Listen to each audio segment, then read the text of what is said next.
Les métiers du secteur de l'huile de palme semblent, à y regarder de près, parmi les plus durs qui soient.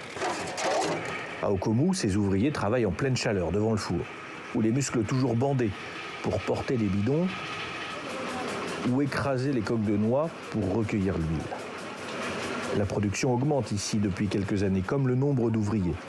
Mais cette usine aurait très nettement besoin de machines innovantes.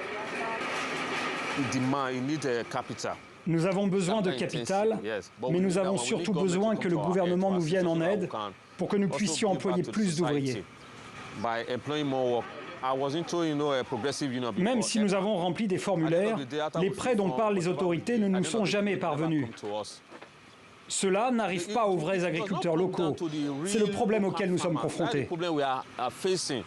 Cet agriculteur aimerait exploiter 150 hectares déjà en sa possession, mais pour l'instant, il doit encore attendre. Ce n'est pas le cas un peu plus loin, avec ses champs et des palmiers à perte de vue. 33 000 hectares qui appartiennent à l'Okomu Oil Palm Company, un monstre agroalimentaire à l'échelle de la région avec ses machines de haute performance. Et surtout des prêts de la Banque centrale obtenus sans problème pour 30 millions d'euros. Son responsable estime qu'il doit encore se développer.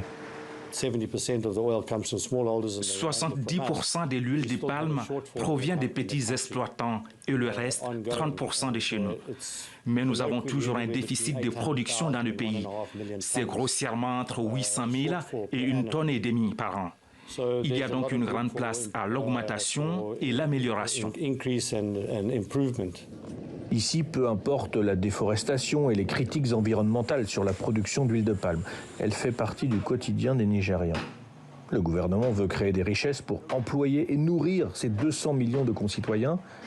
Et les grosses entreprises du secteur peuvent donc voir l'avenir sereinement. Elles font partie du plan pour rebâtir une industrie puissante après la pandémie de Covid.